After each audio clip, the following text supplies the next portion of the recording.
Hello, I am Jody Wolf. You're watching EXPOZ. Today, December 15, 2010, 9:33 p.m. in Greater Birmingham, Alabama, where it is cold. Today's topic, exploitation of women and children.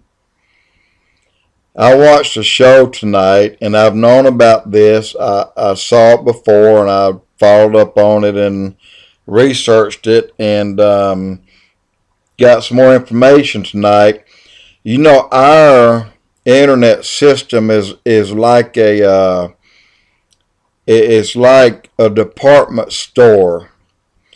You hang up girls and women in the window of the store, and people that walk by outside look up. That's the one I want. So they find these girls and women on the internet, and some of them they're able to entice them away. Now, one such thing happened to a 14-year-old girl named Lindsay. Won't give her last name. It happened by a man that lived in Greece. His name was either Constantine Barium or Conbarium, or it could be Constantine Con or Constantine.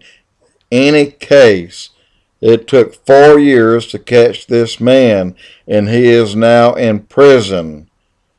Thank God that the Greece looks down on exploiting children the way we do in our country. And but I'm gonna have to tell you, not all countries are like that. Not all countries have those laws. Not all countries give a royal crap. And I'm going to say something else that I really shouldn't, but I'm going to, and I'm not going to mention her name. I don't need to. You will know who I'm talking about. And it was a young woman that went on a vacation with her friends after graduation to an island out in the Caribbean. And they haven't found her yet. I believe in my heart that this person,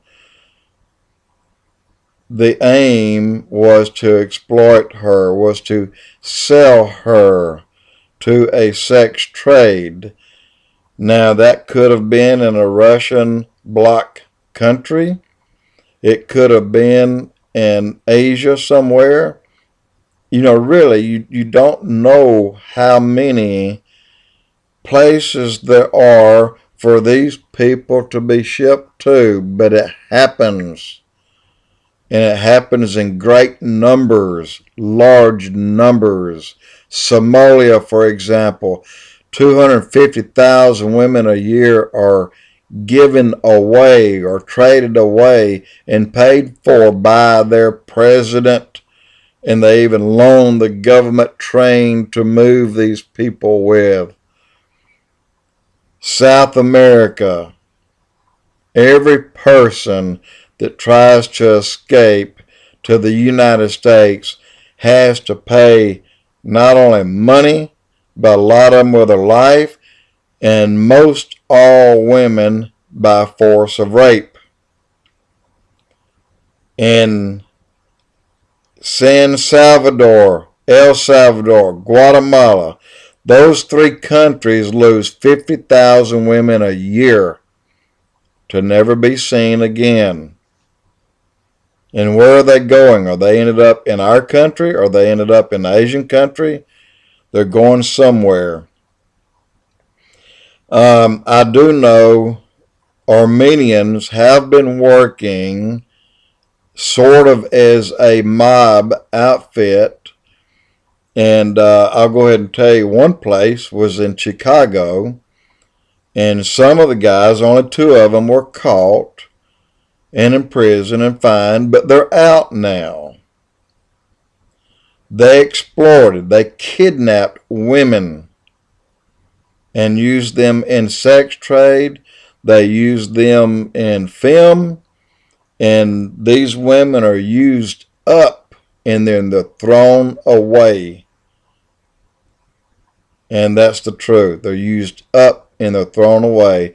The ones in Russia and those countries surrounding Russia toward the south, they'll carry them to the local dump and toss them. And this is going on, people. And you need to keep your eyes and ears open. You need to, if you think you see something, call the police department. If you think you hear something or know something, tell your neighbor. If you think you know anything, there are a lot of concerned people out there that will help, and I'm one of them. I can say this: if my daughter or my granddaughters, God forbid anyone try to hurt them or take them, God have mercy on their soul, because they're mine. And God says, fear not the one that can hurt the body, but the one that can hurt the soul.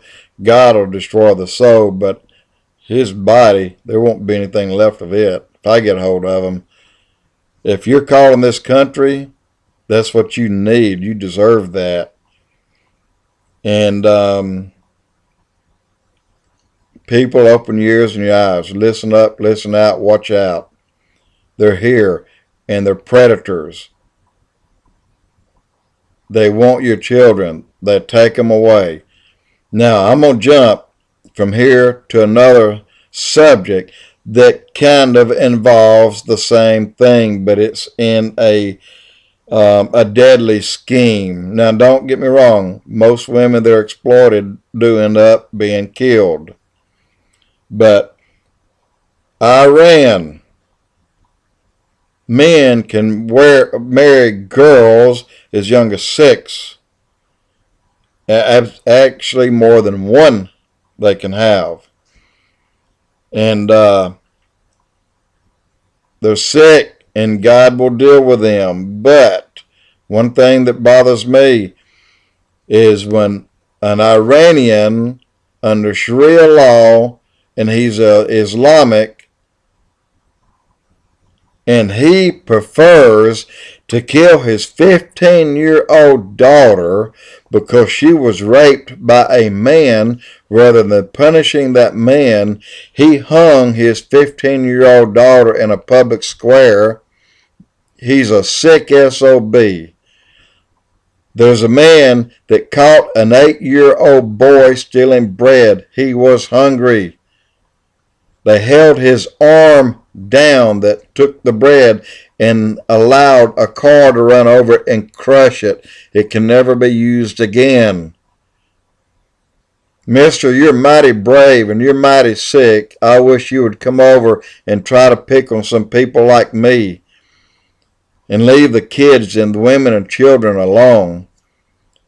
And there are men, Iranians, that want our government, and they're pushing this through, or trying to, in Europe now and in France, to allow them to operate under Sharia law.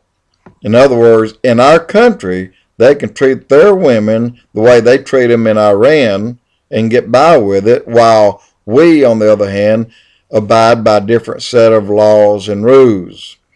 I can say this: I've sworn to uphold the Constitution of the United States of America, and I will intervene. If I ever see a man, I don't care how young he is, I don't care how big he is, I will intervene if he's hurting a woman. I swore to that, and I'll continue to swear to that. Leave the women and children alone. You're not men. If you're men, you would support them. You would stand by them and for them. And you would actually defend them in every way possible. But you feel like that you have to beat on them. So I feel like you're not a man. I feel like you're a wimp. So listen up, folks. Protect your families. Pay attention to what's going on around you. Evil has come in, and we got to get it out. Jody Wolf, EXPOZ.